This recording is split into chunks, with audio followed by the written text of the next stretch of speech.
Glória a Deus. Meus queridos, a paz do Senhor a todos, que Deus abençoe. Quantos aqui tem motivo de sobra para dar glória a Deus aqui? Tome o seu assento, por gentileza, pega a sua Bíblia, abra ela na carta de Paulo aos Romanos, capítulo 16. Capítulo 16, e nós vamos ler apenas o verso de número 13. Romanos, capítulo 16, verso de número 13. Enquanto nós vamos encontrando esse texto, eu quero louvar a Deus pelo privilégio de mais um ano poder estar aqui no Congresso Ame Luz das Nações. Eu tenho a alegria de já, aí, praticamente 4 anos caminhando junto com essa igreja, servindo aqui de tempo em tempo, e aí tenho aí tantos bons amigos que Deus já nos deu aqui, e eu quero também louvar a Deus pela vida do pastor Wagner, a nossa querida pastora Nádia, e toda a equipe maravilhosa que sempre nos recebe com tanto carinho aqui nesse lugar. Mas, queridos, eu tenho uma palavra. Quantos precisam ouvir uma palavra de Deus aqui? Amém? Romanos 16 e 13. Quem encontrou, diga glória a Deus, por gentileza. Diz assim o texto: saudai a Rufo, escolhido no Senhor, e a sua mãe, que também é minha mãe. Vou ler mais uma vez. Saudai a Rufo, escolhido no Senhor, e a sua e minha mãe. Algumas traduções dizem também. Olhe para cá, olhe para mim. Queridos, nessa tarde eu quero falar sobre os protagonistas que são anônimos. É sobre isso que eu quero falar aqui nessa tarde. Amém, queridos?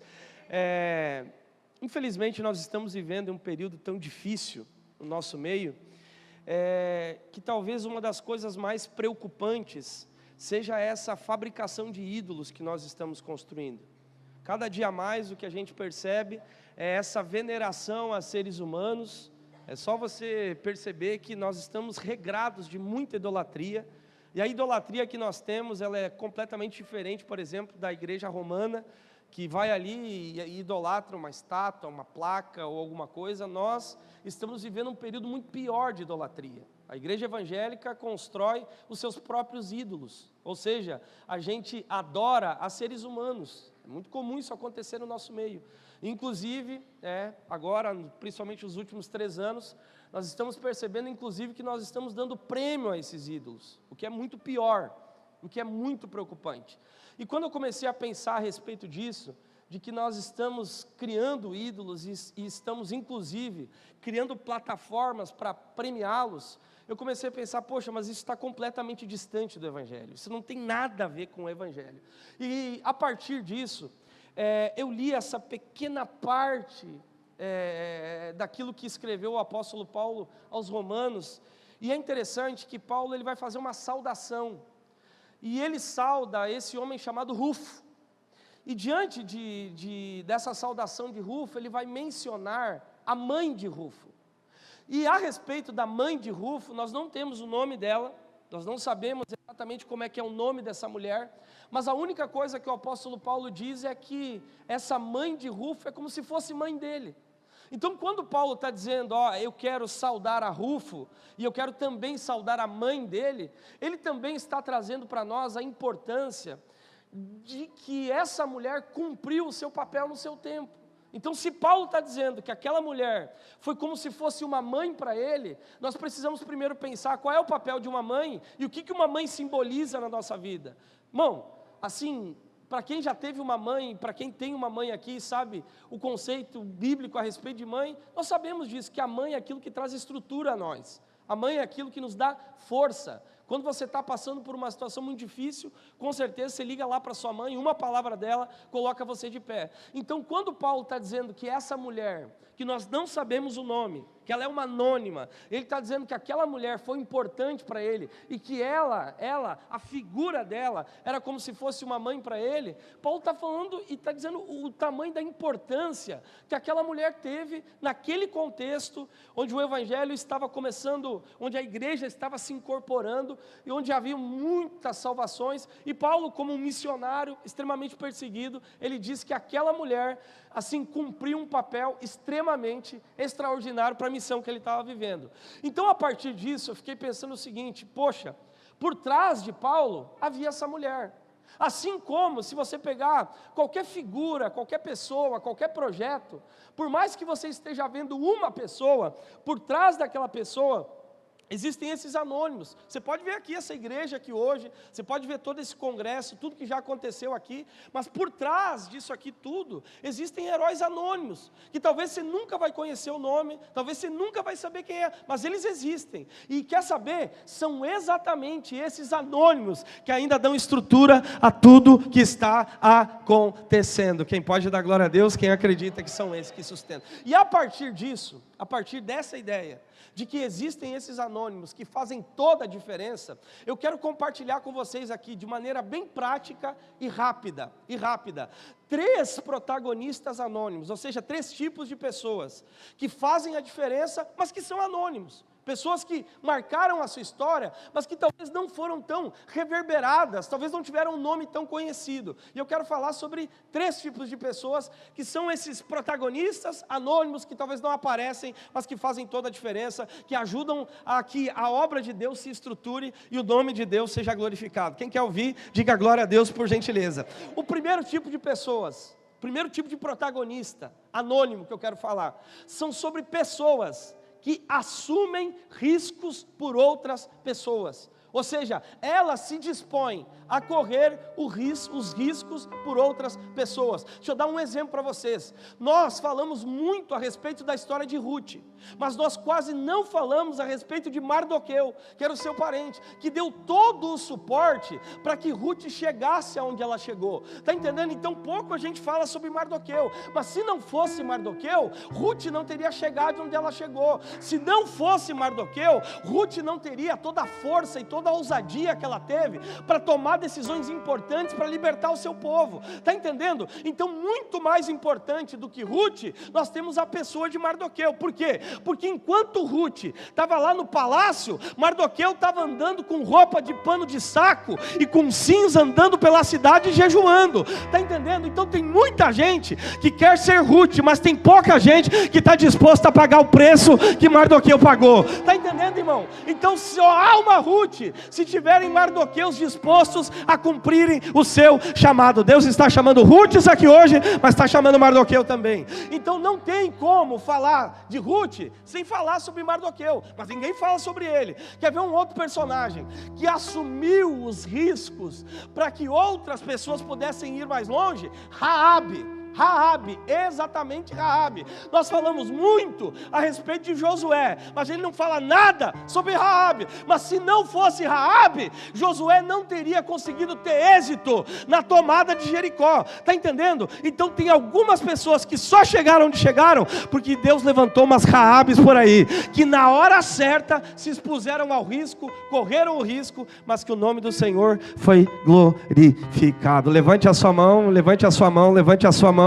A partir de hoje você se propõe a correr riscos pela missão de outras pessoas. Quem pode dar glória a Deus aqui? Está entendendo? Então, o primeiro tipo de pessoas são pessoas que são dispostas a correrem riscos. Você quer ouvir o segundo? Diga glória a Deus bem alto, por gentileza.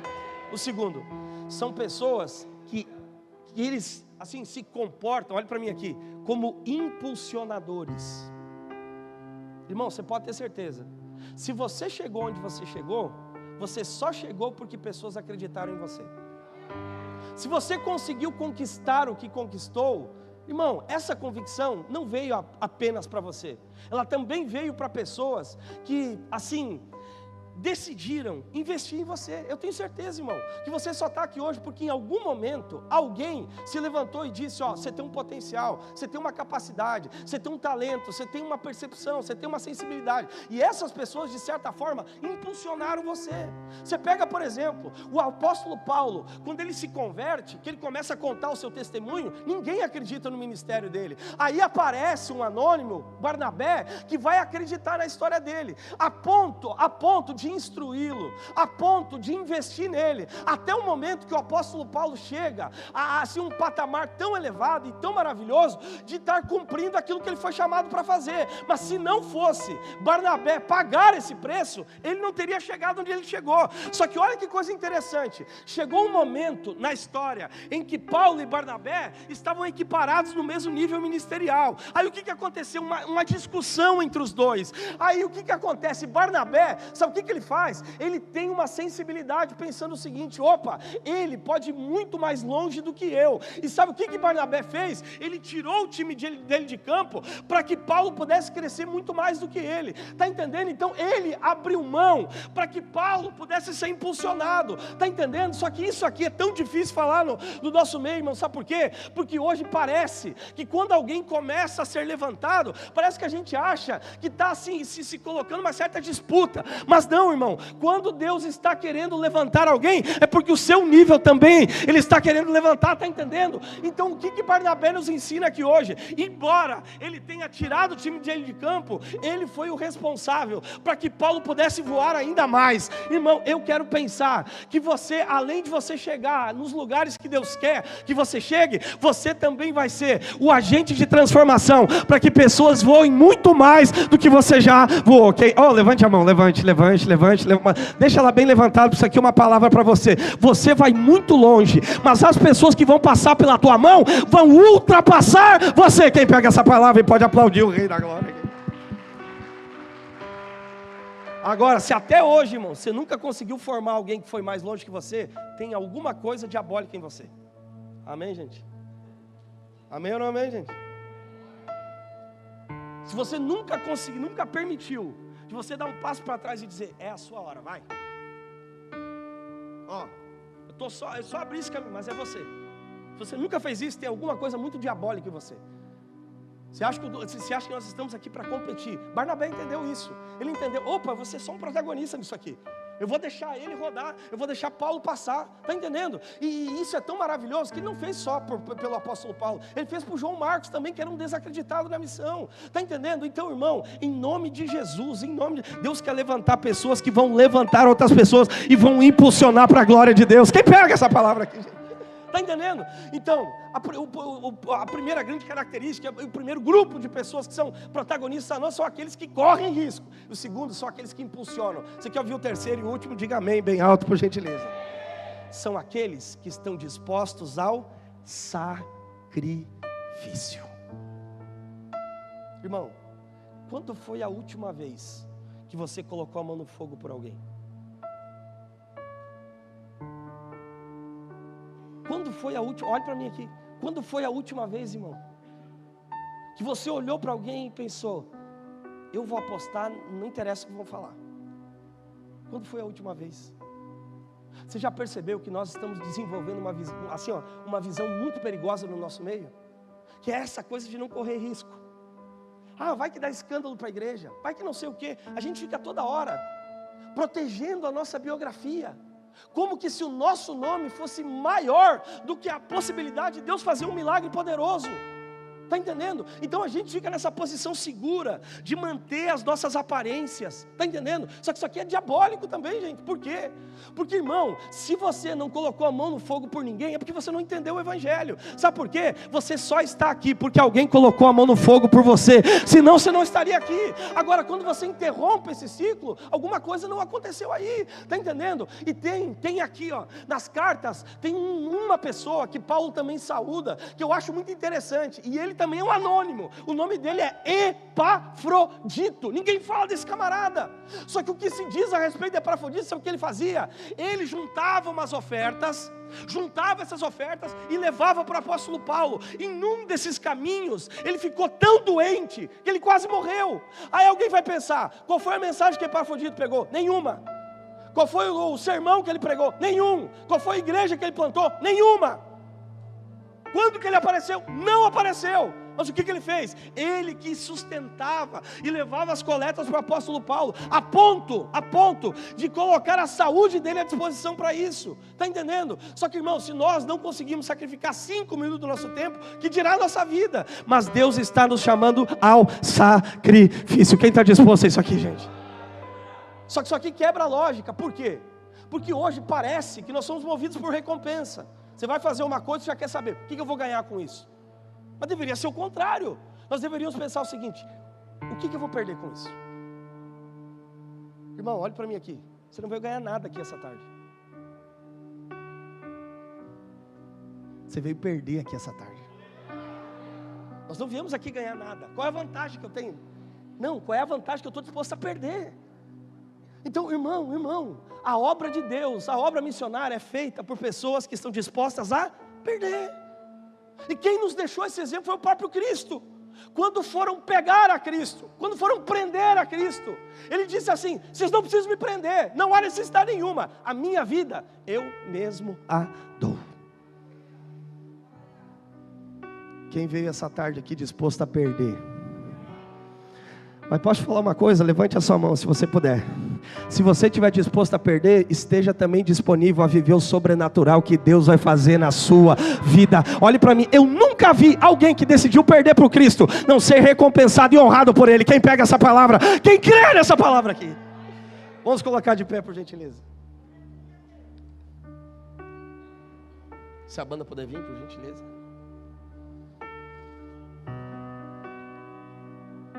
Paulo, olhe para mim aqui, honrou uma mulher que nós nem sabemos o nome, mas que deu todo o sustento para que ele pudesse chegar onde ele chegou, para que ele pudesse fazer tudo o que ele fez.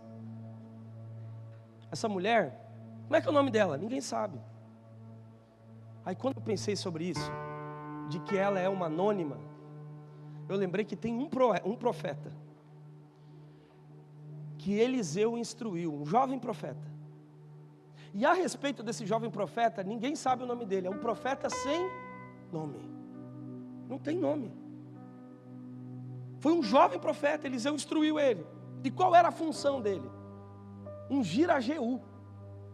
E esse profeta recebeu essa instrução, ele não tem nome, ninguém sabe quem ele é. E ele ungiu Jeú. Quando ele acabou de terminar de ungir Jeú, ele saiu de cena, ele sumiu. Sumiu. Ninguém sabe o nome dele. Mas ele foi extremamente efetivo naquilo que ele foi chamado para fazer. Algumas pessoas, todo mundo vai conhecer o nome. Só que essas pessoas não representam um todo.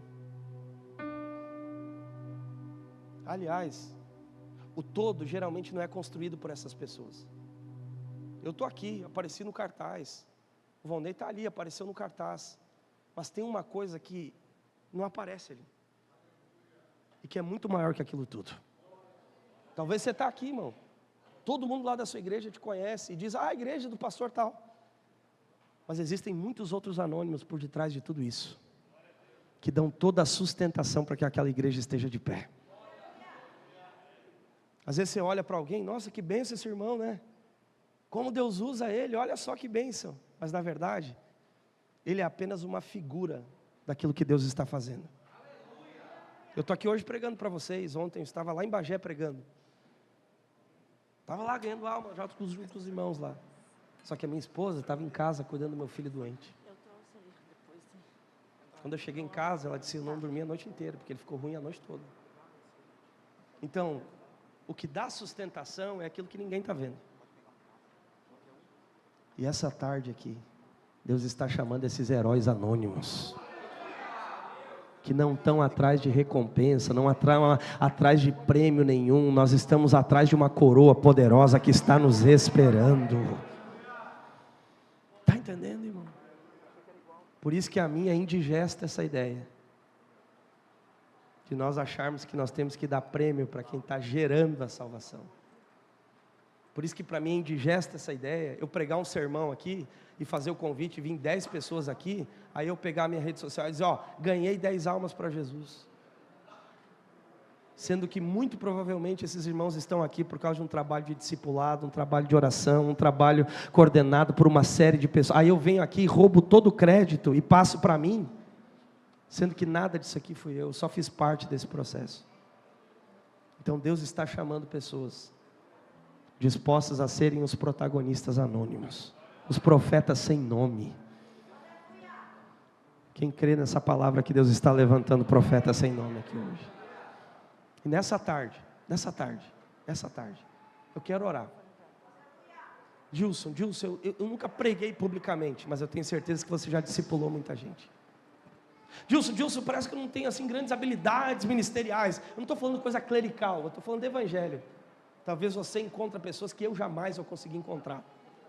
Então é para esse tipo de gente que eu quero pregar aqui hoje. E que eu quero orar também, para que Deus te empodere de dons espirituais. E você saia daqui para impulsionar pessoas, servir pessoas, apostar em pessoas e fazer coisas que talvez ninguém nunca vai ver, mas o Todo-Poderoso, com olhos como tocha de fogo, vão ver você. Quem crê nessa palavra? Então, nessa tarde, eu quero chamar aqui você, talvez nunca teve seu nome mencionado em nada. Você, que talvez você fique inquieto diante do seu chamado. Você, que talvez tem medo. Você que talvez nunca deu o primeiro passo. Mas hoje, nem que seja para ser um herói anônimo, você quer dizer: Deus, eu estou aqui. Usa nem que seja na cantina, usa nem que seja para recortar papel, usa nem que seja para fazer alguma, usa nem que seja para montar tenda, usa, mas me usa, porque eu quero ser e fazer parte daquilo que Deus está fazendo. Sai do seu lugar, vem rápido aqui.